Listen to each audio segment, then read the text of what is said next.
welcome to the Updike Family Homestead. Today we are talking about my kitchen necessities. Hey y'all, we are the Updike family located in the mountains of Tennessee. We're excited to share our homesteading journey with all of you.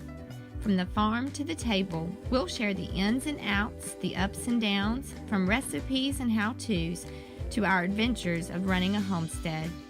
So come on in and join us. From our home to yours, welcome to the Updike Family Homestead.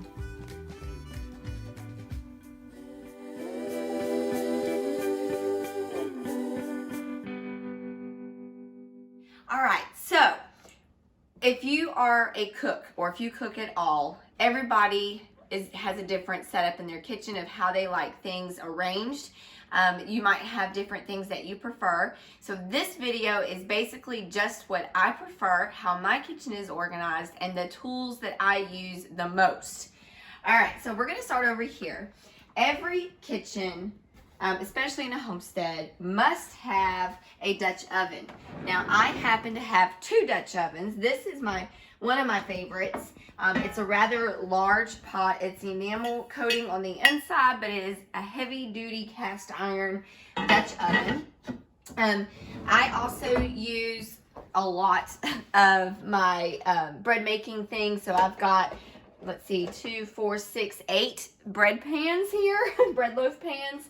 I use a variety of casserole dishes, baking pans. This is another one of my favorite things that I use quite frequently. And then, as you can probably tell in that top drawer, I have a lot of KitchenAid stand mixer attachments. Oh my goodness. If you can afford it, go and get yourself a KitchenAid stand mixer. My mother-in-law blessed me with this for my birthday and my Christmas gift. Oh my goodness, probably 7 to 9 years ago, somewhere in there. It's been within the last 10 years, but this is something that I use almost every day in my kitchen. It's a homestead kitchen, so I do everything, pretty much everything from scratch. So this is definitely a tool that I would highly recommend. The next thing that I would recommend is to get yourself a really good quality measuring cup. Set up here. This I made these gosh, I don't know, probably about a year ago now, but these are really high quality, heavy duty. It's actually I haven't had them that long. I go through measuring cups, they get used so often that the handles typically will break off, but these are super durable. They are from Joanna Gaines's Magnolia Home line. I found them at Target. I think I got the set of 4 measuring cups for like $10, maybe $11. And then the measuring spoon set I also got. These, if you can see these hanging, these are to actually mold and make gnocchi, which is a type of potato pasta. But I also use them to make homemade butter. A sifter is something that I use pretty frequently. I think that's pretty much it in this cabinet. Of course, down below, Crisco. I mean, you gotta have the Crisco. This is one of my favorite pieces in my kitchen.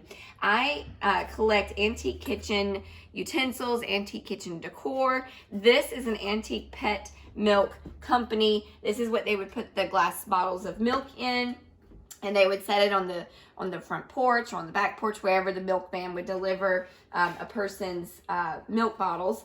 But I turned it into my utensil caddy. I have a lot of different utensils that I use pretty frequently. And so this is just my setup and how I like to have everything right on hand, right next to my stove.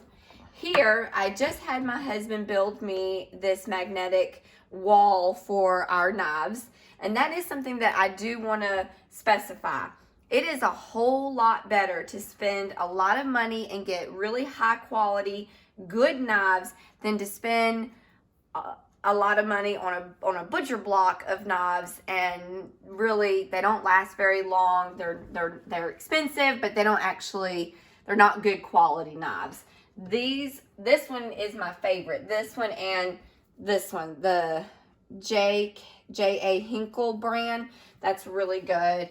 And this is a Legacy Forge knife. That's probably my favorite knife. I use that one every day. Bread knives are always awesome. Now, one of the things that I asked my husband for Christmas was a really good heavy-duty wooden spoon. I use wooden spoons all the time. And granted, you know, I would go and spend $2 and get like the multi-pack at Walmart. They're okay, but they're not durable. They're not super heavy. These are really high quality. I'm not sure where he got these from, but they are, I use these every day. Okay, let's move on to my pots and pans. All right, so for years, I would get the Tefal type of pots and pans. And if you're like me, if you cook every day, they just don't seem to last a whole long time. So I did request for my birthday and Christmas a really good quality stainless steel pot set.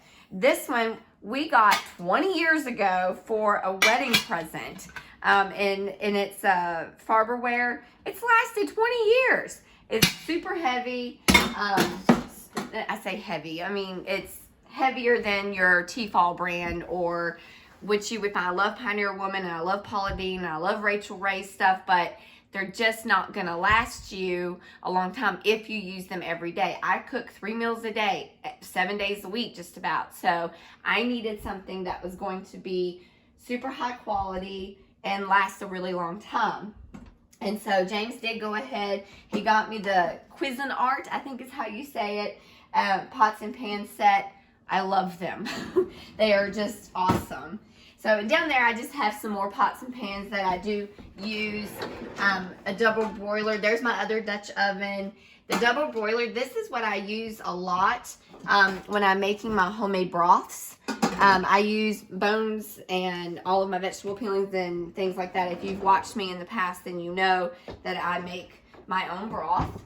All right, now this is another staple that I would highly recommend doing in your kitchen, especially if you are a homestead kitchen where you use these things and you would go through these things. So I go through probably 25 pounds of flour about every 45 days is how long it takes me to go through about 25 pounds. But that's because I make our own biscuits and I make breads, and when I'm frying food, which isn't super healthy, but you know, who cares? Sugar, I have panko, I've got cornmeal, which I use a lot. My wheat flour that we grind ourselves is behind here. This is where I keep all of our pastas and rice, beans. I just have it right here on hand. This is an antique cast iron baking press. And yes, it's antique, but we still use this quite frequently, especially now that James has been cooking a lot on the Blackstone, which is like the grill, flat top grill outside. He uses these to do his smash burgers, and he likes using this to press the bacon down too, just so that it doesn't curl up. And so that's that. And then again, in a homestead kitchen, you are gonna need cast iron. Your homestead kitchen will not be complete without a good set of cast iron skillets. Now, most of these came from Lodge, and I just went down to the Lodge outlet. I think it's like Sevierville or Pigeon Forge area. And if they have any kind of a nick, like I want to show you this. So like here, the handle is not smooth.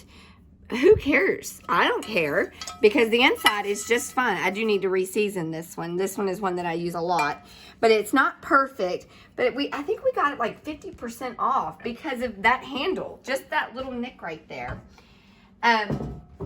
The biggest thing that you want to remember is you don't want to spend a whole lot of money when you're stocking up your kitchen. You can always go to thrift stores, which we're going to do a video soon to talk about what we find at thrift stores. You want to go to yard sales. You want to, you know, go to places and reuse. The older, to me, the better, because, I mean, with cast iron, you can fix these up. I mean, cast iron can't be ruined, so you just have to work a little bit harder in the beginning to get it to where you would want to use it all the time. I did just make coffee is also another staple. So I did just make this. I just loved it. I saw something similar on Pinterest, and then I went to look to see how much something like that would cost. And it was like anywhere from $40 to $100 for something like this. It cost $8 for the piece of wood, $4 for the feet.